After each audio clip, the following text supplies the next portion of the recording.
Hanzo. Kalau gue Bitcoin main kayak gini, Carmilla masih oke. Ini langsung obvious banget ya, mengamankan 3 damage dealer utama dari Geek Fam. Iya. Ada Hanzo, Moskov, dan juga Luoyi. Tapi combo Hanzo Lui juga menarik ya. Untuk bisa kita lihat dari Pinnacle Ninja-nya, nanti bisa lebih luas area jangkauannya. Dan escape-nya jadi lebih gampang. Udah pasti sih. Dan sekarang Valentina sebagai sebuah pick yang aman ya kalau seandainya nanti RRQ akan tertuju kepada Lucas. Wah, Valentina mereka buka, dan ini roamernya juga masih belum diketahui oleh kita posisinya apa. Ya, ini anggapannya kalau misalkan untuk awam ngelihat Valentina pick ini ya emang cuma untuk ngejawab bagaimana kehadiran dari Luoyi. Sama-sama punya teleportation nantinya, sama-sama fair. Tapi di sisi lain, kalau misalkan tujuan dari pick Valentina ini adalah biar nantinya kalau seandainya butuh pick Lucas dari RRQ, mereka nggak bakal takut karena Valentinanya ada di tim mereka sekarang. Dan bandnya Cici obvious banget. Ini bakal tertuju ke Lucas. Oke, ya Cici udah ditutup dan dari Geek. Sekarang mereka harus mulai mengeliminasi ke arah roamer. Tidak ada Franco Ido. Setuju banget. Tapi jangan Harus ya. lupakan, nggak Apa? apa-apa nggak ada Franco Idok, tapi nggak boleh juga ada Tigreal Idok. Sama aja sih ya. Atau Chow Idok. Emang Idok ini dengan hero dan momentumnya kayaknya on point banget ya. Iya, iya. Yang single target juga bisa. Dan cowoknya mereka tutup sendiri tapi.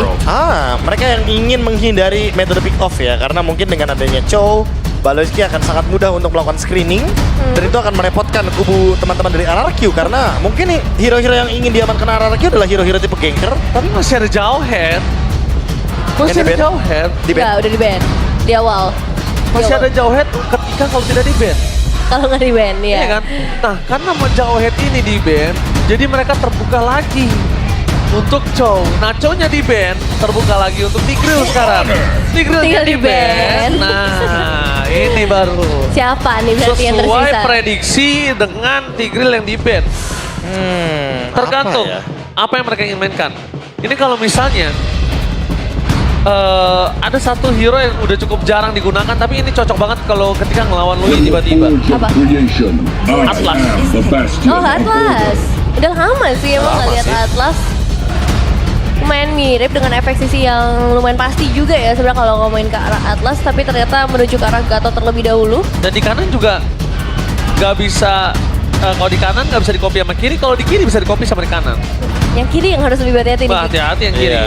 Karena lebih berbahaya sih jatuhnya. Nah, tapi kalau di kiri kayaknya masih kurang fit in, karena kondisinya Atlas yang tersebut itu bisa menghindari dari Suyo. Jadi nggak fit in, jadi kayak agak sia-sia aja pakai Atlas buat apa gitu, for nothing. Sad rises when I give the word. Dan wow, Glue dan juga Khalid emang sih mereka butuh sosok yang cukup tebal ya. Mengingat tadi 3 damage dealernya langsung diambil di awal. Dan Glue menjadi satu badan yang benar-benar powerful. Tadi di tangan Lux sih luar biasa banget ya. Kufra juga boleh nih kalau misalnya mau main Kufra di sini. Ya, Kufra bakal jadi good option sebenarnya. Of Pegasus. Tapi ternyata memilih ke arah Badan Gatot Kaca ya. Wah. Di classical combo. Dimanapun area of effect-nya akan sangat-sangat dominan sekali dari RRQ. Tapi kalau kita ngomongin poke damage, ini kekuatan dari Geek Fam bakal kuat sekali. Sehingga akan ada kecenderungan perbedaan dari segi drafting phase. Ini adalah drafting phase yang unik. Yap. Poke versus team fight. Cukup berbeda gitu ya dari kedua belah tim ini. Tapi kita bakal lihat nanti hasil seperti apa game pertama. Mampukah dari Geek Fam mematahkan nih win streak dari RRQ? Oke, kalau menurut Nevin, draftnya lebih ke arah yang mana? Wah, aku karena Geek sih untuk game yang pertama. Kalau Profesor? Aku merasa kayaknya lebih kuatan Badang dan Gatot. Badan dan Gatot. Dan ini dia, dua pendapat yang berbeda. Apakah Geek Fam akan tetap dengan The Kingslayer atau RRQ Oshi dengan Kingslayer? So, mari kita menuju ke line up dan EPL Arena. Baru tepuk tangannya. Let's go to the end of town. Oke, pertemuan Hanzo yang kali ini bisa kita lihat lagi karena terakhir yang sempat dimainkan oleh Arki ada di tangan Hazel juga karena Hazel hanya Hanzo ya. Tapi sekarang bakal dihadapkan dengan seorang Susujin yang membawa Suyo tapi Toy. No. Almost is never enough. Lihat, bahkan hampir saja diamankan first blood di bottom lane untuk seorang Toy. Flicker mau nggak mau dikeluarkan, tapi sedangkan di depan sana Idok mau nggak mau langsung mereset dan melakukan sedikit cover terhadap seorang Toy. Sekeratul maut, dan di sini Toy bisa dimakan. Kenapa Luiski kondisinya masih memiliki flicker? Ya masih ada flicker, masih cukup aman seharusnya untuk di awal meskipun informasi terbilang cukup mahal, Prof. Oke. Untuk sekarang idoknya tetap bermain dengan fokusif ya. Dan Baloy ternyata yang malah ke-trigger dari segi flickernya. Sehingga di early game seperti ini cukup merugikan bagi teman-teman Geek Farm ketika mereka harus kehilangan satu battle spellnya. Tapi bertukar dengan Toy.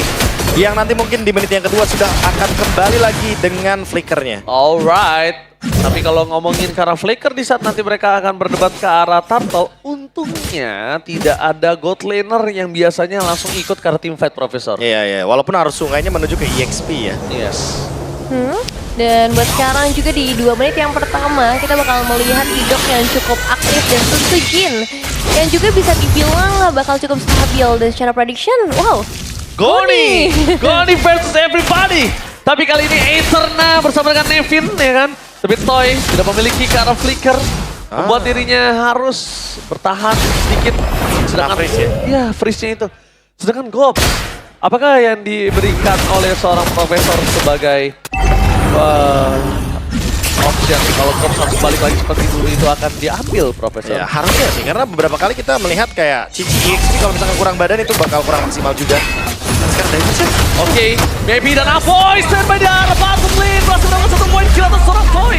Apakah akan ada pertukaran dengan adanya sosok Turtle atau bahkan tidak ada? Dan kali ini Turtle diamankan tanpa ada sedikit pertukaran. Seketika para pasukan dari tim RRQ mereka melakukan dominasi menuju ke arah Purple yang dimiliki dari seorang Geek Farm. Dan nampaknya di sini Geek Farm harus kehilangan Purple-nya, Nevin. Iya, kehilangan Purple, kehilangan Gobs juga tadi karena ya ada satu kejutan lah yang diberikan oleh teman-teman dari RRQ. Dan bisa dibilang sebenarnya kalau menurutku ya ini keuntungan masih tetap buat RRQ. Jadi mereka bisa nutupin kerugian kehilangan Toy. Ya ini jatuhnya benar-benar kayak pertukaran yang sangat tidak adil sih, walaupun dengan Toy ya. Iya. Karena mau gimana pun Toy akan tetap kegendong dengan adanya pertukaran dari segi Turtle dan juga gold sharing. Oke, emang Kingdom just being Kingdom. Lihat 88% tanpa ada sama sekali kasih nafas kepada fans dari Geek Farm. Oke, buat kalian para fans Geek Farm jangan lupa untuk dukung Geek Farm. Di kolom komentar ada votingnya. Tetap semangat ya karena memang tidak mungkin sejauh ini pun masih bisa dibilang cukup aman. Apalagi dengan kombinasi yang dibawakan Lui dari seorang Aboy, tapi hati-hati. Oh my kids! Instant pick off terjadi membuat perpasukan tim RRQ berhasil mendapatkan point kill, tapi Aboy di sana dualitinya belum terlalu maksimal membuat perpasukan dari tim Geek Farm mereka tanpa pertukaran sama sekali dan plus 1 Toy dari bottom lane flicker for defensive dan gagal. Toy tetap harus termakan tapi Kadera tidak ada jalan untuk pulang. Barternya cukup mahal plus Valoisky di tangan dari Rich tidak bisa dihitung oleh keuntungan karena sudah terlalu berlimpah, Profesor. Wah ini pertukaran yang menurutku sangat menguntungkan bagi RRQ. Wah berlimpah banget ya. Karena mereka mendapatkan banyak sekali.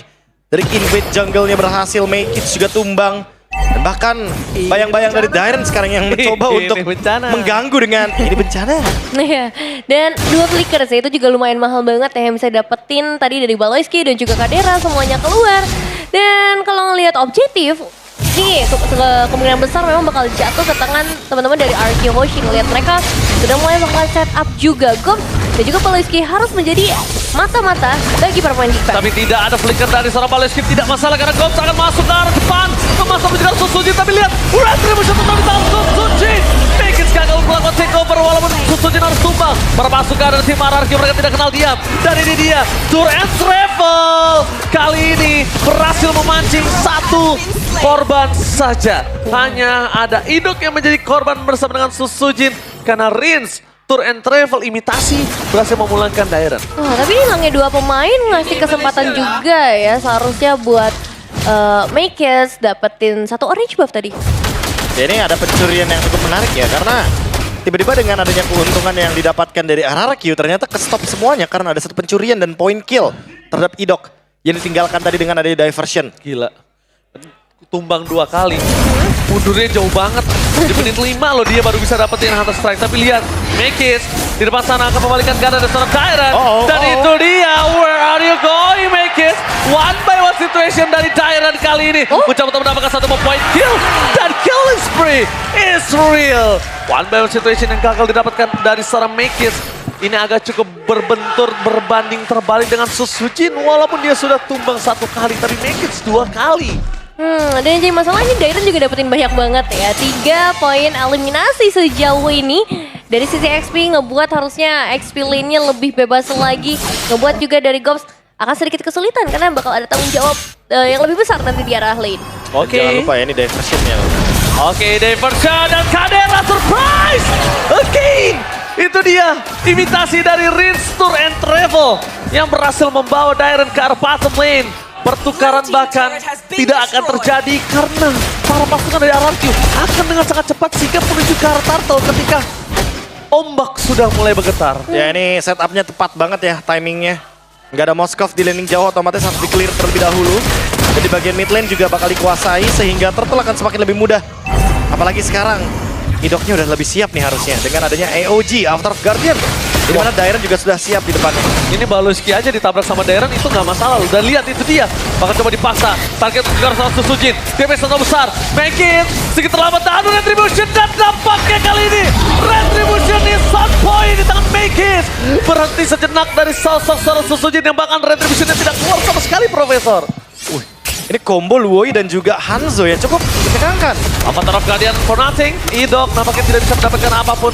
Dan mereka mundur karena Baloski berhasil mengusir mundur para pasukan dari tim RRQ, Nevin.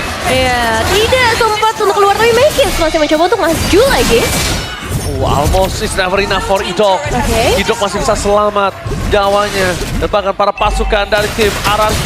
Kali ini mereka hanya memberikan sedikit getaran. Dan itu dia permainan Loi dan ada MPL ID Extremer. Silakan Nevin. Wah, ada Bang Age yang kali ini bakal menjadi analis dari match kali ini. Halo Bang Age. Dan kita bakal melihat lagi ya untuk dari Geek Fam dan juga Arkeoshi.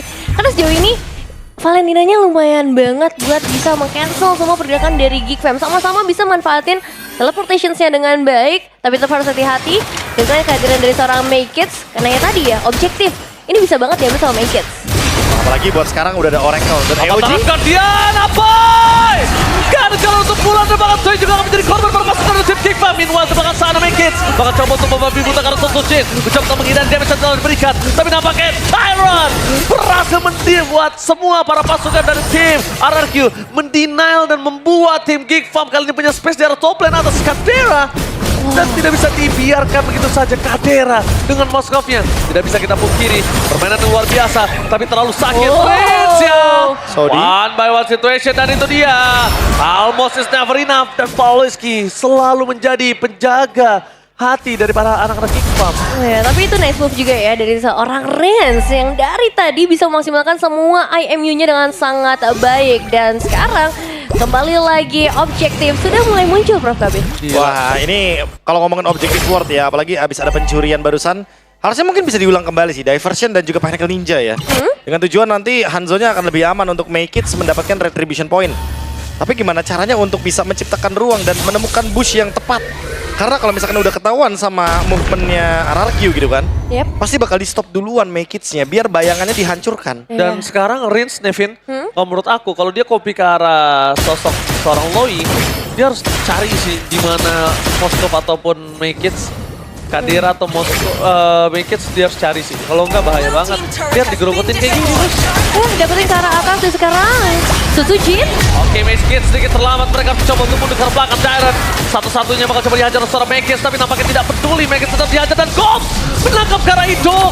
Mundur ke arah belakang dan semua jawaban. Tapi Rin, surprise! Happy birthday! Tidak ada tombak kali ini membuat Kadera terperangkap 1 lawan 1 dan itu dia harta, tata, dan sonata menutupkan seorang Kadera. Rins, what a play from Rins! Rins Tour and Travel benar-benar membuat Kadera kali ini nggak bisa berbuat banyak, Nevin. Ya itu move yang bagus banget. Bahkan Kadera dipaksa untuk ngebuka flickernya juga. Mahal banget hilang satu pemain. Tapi tetap secara defensif dari Geek Fam, mereka bakal sedikit kesulitan dan mencoba untuk meng-counter karena Rins. Oke, Rins bakal coba dimakan begitu saja. Insta pick up terjadi. Baloski bahkan Idok bakal coba dimakan dari telan bulat-bulat. Dia tidak bisa dibentuk kembali karena Baloski berhasil mendapatkan sosok point kill yang penting Rins dan juga Idok. Jadi pertukaran atas Baloski dan Rins dan juga Idok nggak masalah, nggak majalah. Gak masalah ya. Tapi tetap ya untuk Lordnya ini hanya nge-trigger passive turret aja masih bisa dihentikan dan bakal ada sedikit pergerakan make it. Dairon kembali lagi menjadi ujung tombak, tapi diselesaikan dengan sangat cepat. Dan itu dia sebelnya ke arah sosok dari Hanzo yang sekarang. Mau nggak mau bayangannya memang harus ditumbangin. Nggak bisa dicari ke belakang ya. Nggak bisa, emang harus dihancurkan secepat Harus mungkin dihancurkan. ya. Kalau bisa dibikin bener-bener sampai habis HP-nya Nevin, biar nanti pas ketika balik ke tubuh aslinya dia bener-bener low HP. Iya. Tapi masalahnya sekarang dari RRQ, mereka punya area yang luas banget ya. Dan mereka bakal coba untuk memberikan gangguan. Tapi Maikis-nya tadi hampir juga mencoba untuk ngasih pressure ke arah Rins di bagian belakang. Oke, Maikis emang bakal cukup bersinar dengan attack speed yang dia miliki. Tapi ini udah mulai memasuki menit ke arah 12 Nevin. Ini nggak cukup baik untuk mereka kalau kehilangan kembali satu lot yang harus dimiliki. Dan battle emote. Tadi kita udah lihat banyak battle emote, jangan sampai kalian lupa. Mau pakai ini bencana juga boleh untuk ngeledek-ledek orang. Lumayan langsung soal di rank ternyata ya. Ini Iya, bencana aku ya. juga punya. Punya? Punya. Baik-baikin gua kan lo. Masuk karena 12 menit yang pertama ya. Secara area memang ini menguntungkan banget buat RRQ. Karena mereka bisa invasi lebih dalam. Tapi di sisi lain, Geek, mereka punya Moskov sih. Jadi split push atau lane jauh di bagian bottom lane ini mungkin bisa jadi target selanjutnya dari seorang Cadera. Jangan lupakan Loi juga sih Nevin. Ini Iya. efek diversionnya akan sangat merepotkan sekali ya. Karena bisa memberikan teleportation untuk Moskov juga, entah untuk Hanzo-nya juga. Atau bahkan Geekfam ketika dalam keadaan yang nanti mungkin 50-50, mereka bisa membalikkan keadaan dengan cepat hanya dengan satu ultimate saja dari Aboy. Oke, Aboy di sana make it, bakal coba untuk bersinar. Target utama mereka adalah Rain, Susudin is coming. Menutup jalan para pasukan dari tim RRQ. Kembalikan karena The Baloski menjadi target utama mereka. Where are you going, Baloy? Dan lihat poin kill dikasih ke arah Toy. Supaya Skypicernya makin lebih menyala, abangku. Wah, ini kehilangan Baloi di waktu Lordnya juga udah mulai terspawn. Berarti mereka paling bisa mengandalkan Maikis dan juga Aboy ya untuk melakukan steal. Menurut gua Gops ini menjadi poin penting sih, Nevin. Ya, dimana zone out bisa aja dilakukan, tapi kuantitasnya mereka lebih sedikit dibandingkan RRQ. Tapi lihat Nevin di depan sana, make it Sakaratul Maut. Tanpa Cadera. melakukan situasi Didong. Dan out of nowhere, Dairon berhasil memancing Cadera dengan flickernya. Jadi pertukaran dari Dairon dengan flickernya masih worth it total. Wah, tapi mereka dapat Rins sih, itu jadi 1 poin plus juga buat Geek akhirnya nih. Gila, Bisa ya. nge-shutdown karena Rinsnya. Dari tadi Rins loh ditargetin. Dari Baloyski, dari Gops, dari sosok seorang Mekits. Cadera doang yang ya udah siapa aja di depannya dibantai. Iya pasti ya, damage dealer utama ya. Mau nge-kill siapapun dia bisa, mau nge-deliver damage ke siapapun dia juga kuat. Udah ada Demon Hunter Sword juga soalnya. Dan kali ini dengan adanya Malefic Gun akan membuat Cadera semakin lebih leluasa lagi dengan jarak yang lebih jauh untuk bisa memberikan damage. Tapi Lord bergerak dari bagian top lane. Big Fam harus mempertahankan base mereka. Bergeser ke mode defensif. Dan itu dia menciptakan ruang. Oh, Mekits! Surprise ternyata di cover dengan sangat sigap. Ternyata invasi yang bakal dilakukan Geekfam sudah tercium baunya oleh tim RRQ, Nevin. Wah, masih cukup aman ya buat RRQ. Tapi itu satu move yang ingin dicoba pastinya oleh seorang Maikis. Dan masalahnya sekarang bergeser ke mode defensif. Lord sudah mulai berjalan dari area top lane dan RRQ Hoshi masih membawa 5 pemain mereka. Mekits kembali lagi, Harpur ke arah belakang. Stiker ini bencana. Para mata sudah siap standby di arah Dairon dan juga para pasukan dari tim RRQ. Mereka siap menunjukkan para mata Guardian. Cadera! Berhasil ditangkap membuat para pasukan dari tim Geekfam gak punya daya dobrak. Mereka kehilangan power dari damage-nya. Dan bahkan Mekits gak bisa selamat Rinsya. What the outplay from Rinsya. Fokus mendapatkan satu point kill. Tapi tanpa ada Susuji dan juga Toy, mereka gak bisa masuk lebih dalam dan tidak bisa melakukan endgame. Nampaknya gerakan dari Rinsya kali ini agak terlalu sedikit barbar karena pertukaran cukup adil. Biasanya berani flicker ke depan dan masuk itu adalah barter dengan adanya endgame. Apakah itu berhasil mereka lakukan, Evin? Ya, masalahnya masih ada 3 pemain dari RRQ Hoshi dan masih ada 3 pemain dari Geek. Baloy! Satu tembakan terakhir habis saja meledakkan Skypicer dan Gops akan menjadi korban selanjutnya. Dan belum ada lagi yang bisa dapatkan dan itu dia Dairon. Cadera is coming, shutdown pun terjadi. Cadera versus everybody, flick for defensive. Dan ternyata Susujin dibalikan kembali keadaannya. Nampaknya terlalu terburu-buru dari tim RRQ, Nevin. Ya, nice move dari Cadera ya. Satu Spear of Destruction yang akhirnya bisa nge-follow up damage-nya. Tapi ini never ending fight dari kedua belah tim yang benar-benar haus atas kemenangan. Dan RRQ Hoshi gimana nih, Prof? Ya itu yang pengen dicari sih sama Geek Fam. Mungkin gerakan-gerakan RRQ yang seharusnya tidak dilakukan. Gerakan-gerakan tambahan. Ya biasanya RRQ kalau udah 2 tumbang poinnya sama ya kan, kuantitasnya sama, mereka mundur. Yap. Mereka reset dulu, ternyata mereka melanjutkan team fight. Dan ternyata berhasil dipancing nih oleh Geek Fam. Perbedaan goldnya dengan Lord tadi, walaupun mendapatkan 3 base turret, tapi hanya di angka 1.600 gold lead. Kadira masih ngelit loh. Jadi nggak terlalu jauh sebenarnya Nevin. Kadira Keuntungan tadi kayak jadi keuntungan yang kayak lewat begitu aja, kayak jadi angin lewat aja. Ya, dan mereka berarti harus mulai dari nol lagi nih. Dan masih ya kalau ngomongin ke arah objektif, Geek Fam punya chance yang sama besarnya. Nggak peduli mereka kehilangan base turret cukup banyak, tapi mereka bawa Moskop dan Hanzoluhi. Ini dia combo yang mungkin bakal mengirim Maykins nanti langsung ke bagian depan. Oke, tapi diinformasikan harusnya para pasukan dari tim RRQ. Lihat Paleski mundur ke arah belakang, Tes jadi target utama dengan nama taraf gantian, tapi masih bisa selamat. Kadera is coming, tapi sesungguhnya udah tumbang terlebih dahulu, tak following up damage membuat para pasukan dari tim RRQ mereka membalikan kembali Kadera dengan adanya Idong dan Rizia kali ini terperangkap dari sana. Kadera still survive, Gold berhasil mendapatkan satu yaitu Idong, tapi nampaknya masih belum cukup damage untuk bisa menghentaskan seorang Idong kali ini belum bisa dituntaskan dan Idong membalikan kembali keadaan target utamanya dan gol meledak. Unstoppable untuk seorang Toy. Rin standby mencari di mana Maykins berada. Terdeteksi Maykins. No way, double kill, looking for triple kill. Dan para pasukan dari tim Geek Fam mereka tersisa Maykins dan Maniac from Toy. Ini bencana. Tim RRQ berada di garis depan. Wipe out yang tidak bisa terlalu lama karena seorang Amis sudah hidup kembali. Dan Avatar of Guardian dengan soundnya No Way. Sang Raja berhasil mendapatkan game yang pertama. The Geek Slayer menunjukkan taringnya. Itu dia game pertama RRQ Hoshi yang masih bisa bertahan dengan sangat luar biasa. Sedikit mistake bukan menjadi masalah karena ternyata untuk finishing team fight di area Lord berhasil mereka menangkan. Semua berkat Idok yang masih survive ketika dia ditunggangi oleh Gobs. Dan ternyata tidak ada yang mukulin ke arah Gobsnya. Bahkan slam-slamnya pun dilewatkan begitu saja.